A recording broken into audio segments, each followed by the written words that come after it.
Better at Chess Nation. What is going on? This is Terrence B, and this is day 25 of the 30-day daily chess puzzle challenge.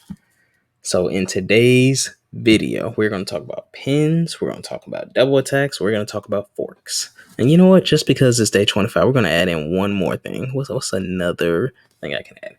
You know what? Let's look at mate at one. It's always important to look at different checkmates. And the reason being is that typically with checkmate, checkmate is the end of the game.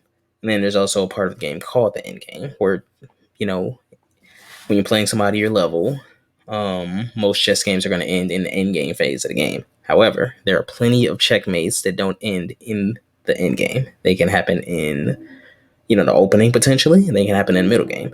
Essentially, a checkmate can happen at any point of the game. So it's important to know mating patterns. That way you can look out for them when a pattern arises. So, with that being said, if this is your first time watching one of my videos, click the subscribe button and hit that bell icon so you'll be notified when I drop new content. All right, let's begin. All right, so black just... that's interesting. So black just took our knight with the bishop. In doing so, and moving the bishop from here to here, they've opened up this file for us to take their queen. I wonder why they would do that. Well, I'm simply going to take the queen. I think that's the best move to do. Okay. Because, somebody's going to give up their queen. Well, why not? It's a queen. It's not like it's, a bishop or something. So, all right. Yep. So, and, then I just move my queen here to, of course, further attack that. Attack this rook while also having a double attack on the bishop. So I'm going to take the bishop. The king's in check. So the king is probably going to go there or go in the corner. All right, let's go to the next one.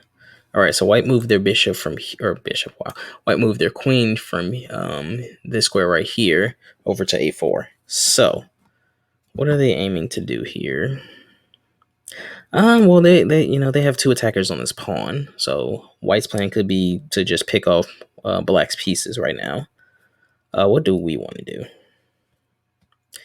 So we have a lot of pieces right here, and the king is no longer on this back rank. And while the king still has protection, it's, the king is slightly exposed some. So we want to take advantage of that.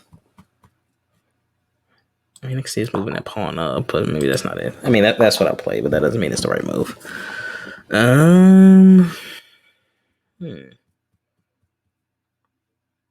No, we don't want to do that because then they just get that pawn. That's a waste.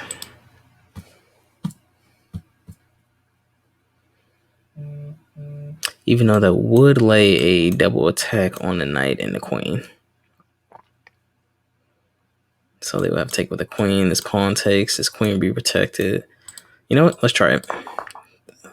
Well, what do you know? So we're going to take the knight. They're going to take back with the queen. We're going to take back their queen with our queen. So now our bishop is attacking this rook, which of course we're going to have to move. And then we might pick that pawn off right there. We might wait. We might swing this rook over. That way this pawn can't take our pawn. Otherwise, their rook is getting taken. It's a lot of different things we can do here. So, yeah, but black is still in really good shape. All right, so let's go to the next one. Okay, so white decided to move their knight to take this pawn here. There's a few different things we can do here. We can take with the bishop. We could take with the queen. Our queen could take this bishop.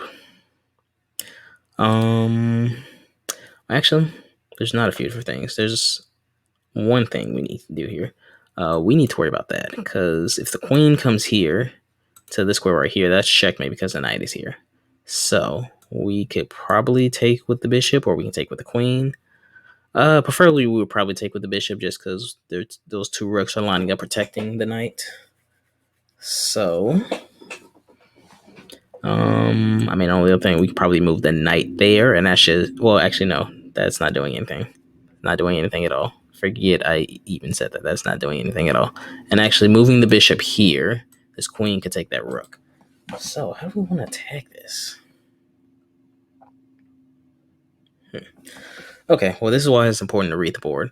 So here's another thing I see. We have our knight very well placed where our queen can come in here, put the king, white's king in check. The king will have to move over one. We move that queen down. That's checkmate. So actually, that's what we're going to do. Now, what I just said is important. It is important to read the whole board. So sometimes your opponent is lining up an attack, not knowing that the next time you attack them is going to be the end of the game. Sometimes you don't even know that. So it's important to read the board so you can see that. You always want to put your pieces on well-placed squares, and you'll know what a well-placed squares is over time with experience. Sometimes it's as simple as, okay, this square is open, put your piece there. Other times it's more so like this. This knight is very well placed because it's adding two attackers to this pawn right here. So we have the queen eyeing down that pawn, and we have the knight eyeing down that pawn. So that is already giving a familiar checkmate pattern vibe. So that's what you want to create as you get better at chess. You want to look at the board and create the pattern you need to get checkmate. So sometimes you can use two pieces. Sometimes more times than not, you'll need about three pieces to do so. So we're gonna take this pawn. King is in check. They're gonna move over one. We deliver checkmate the next move. All right, let's keep this going. Okay, so this one's kind of nifty. So white or black decided to attack our queen head on, which is fine. We have our bishop right here that can go to this square right here. Now the reason that's important is because when the bishop is here, it's checking the king and attacking the queen, and it's protected by the queen. The thing is, black is going to lose their queen because the bishop is attacking the king and the queen at the same time. So of course black is just going to take back with the queen, because again, if you have to sacrifice an important piece, get what you can out of it. If you can't get anything out of it, so be it. But if you can, get something out of it. If it makes sense to get something out of it, get something out of it. So we're going to put the bishop there. The queen, of course, takes, because it is better to get a bishop off the board than to, it's better to get the bishop off the board and lose your queen than to just get your queen off the board and not have taken anything with you. So, and you're just going to take your opponent's queen. So, all right, let's go to the next one. All right, so our opponent decided to move their knight. Okay. So this knight is threatening this rook. What will we do here? This bishop is protecting the knight. I do see us maybe putting a check here with the queen. Now with that, this queen could jump here. More than likely, this bishop is going to jump there first. And then what you can do is, since your queen is here, now can come up for this knight. The bishop might jump back there. Or the king might just... Well, yeah, the bishop will probably jump back here. Okay, let's start over. Queen is here. Check. Instead of the queen coming down here, the bishop will come first and be protected by the queen. Then your queen comes up here, takes the knight. The king is in check. The king, of course, can't move anywhere on this file because this rook is here. So either the king will move in this corner where this rook will deliver a checkmate, or this bishop will come here to protect. And then you can move your queen there, putting the king in check where they still have to move in the corner. Then you bring your queen down here and deliver checkmate. So let's see what our opponent does. Okay, and they probably saw that and thought, you know what, it'll probably be worth it to do the queen. I'm going to take the knight. Let's see if that's right. Okay, that is right. Okay, and our opponent can play, of course, however they want to play, but they decide to move the queen instead. And looking at it now, putting the queen there does add more protection. Actually putting the queen there is a better move because the bishop, it will protect the queen. And with a queen on the back row, the queen could stop a checkmate versus the bishop who couldn't. If, say this queen or rook were to come down here. If the bishop was there, you're just out of luck because the bishop only moves diagonally. With the queen there, the queen moves horizontally, vertically, and diagonally. So that actually does work out better. As far as what my opponent's going to play next, they might put the queen, or actually they might not. What they'll probably do is they'll probably move their king over And let's see. How will black play from there? If I was black, and I mean, what black has options. Black has options. Black can probably get his knight involved and get it to this square, and then slowly to get it to this square, blocking the blocking the queen from this knight, while at the same time attacking this bishop. I mean, white has options here. So, but yeah, no. All right, let's go to the next one. Okay, so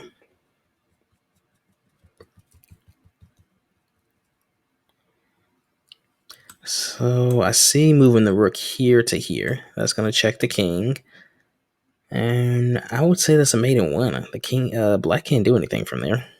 Like going anywhere in this file is useless, and then this rook is here. So yeah, we're gonna go with the mate in one there. Right? Yeah, that will be checkmate. Okay, let's go to the next one. Okay, so and this is another interesting one.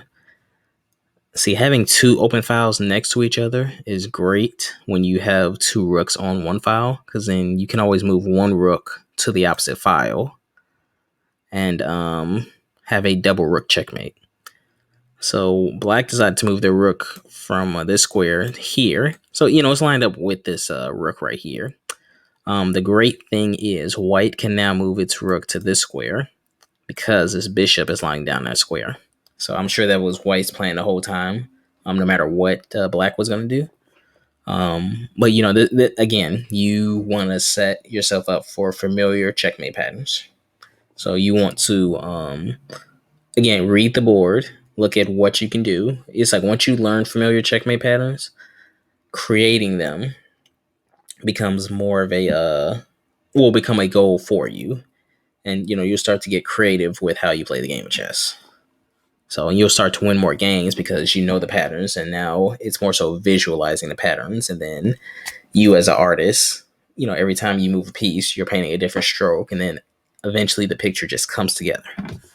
So we're going to move this rook here and deliver checkmate. All right, let's do two more here.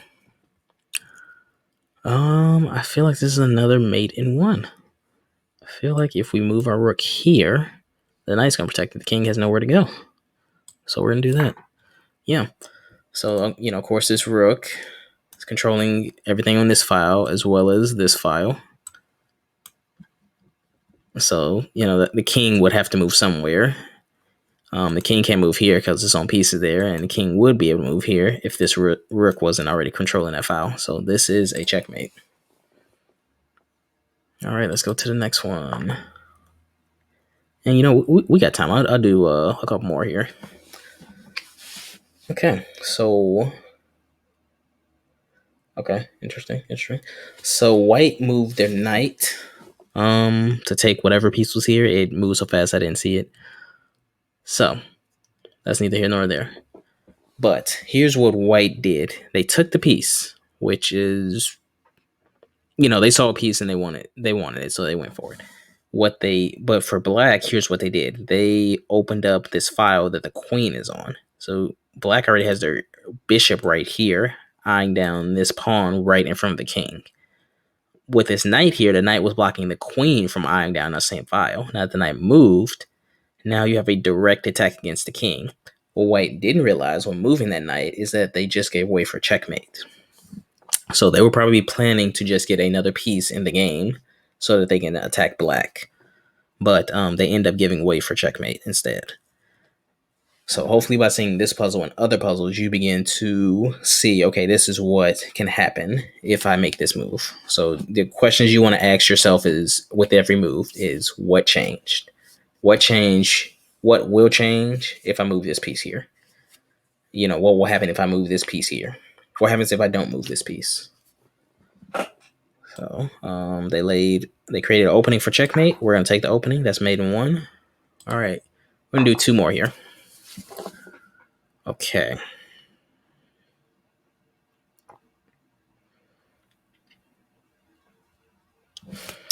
Okay, so white decided to move their queen up one because this bishop, of course, was attacking it.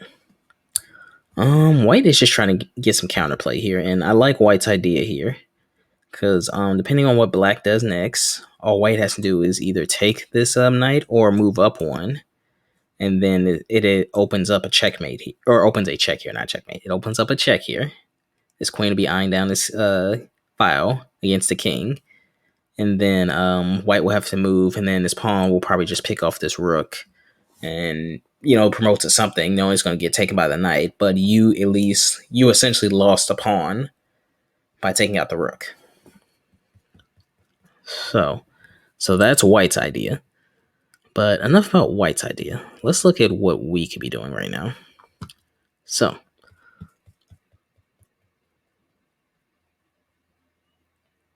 okay, because what I see is this. I see the bishop coming here, taking the knight, putting the king in check. The pawn could take, and then this queen will just take. This bishop could come here. Then the queen can slide over here. Or maybe here. Let's see here. It's a few different things here. I'm going to start by taking that. Okay, so the pawn took. I'm going to take with the queen. The queen decided to block. Your queen is simply just going to take this rook.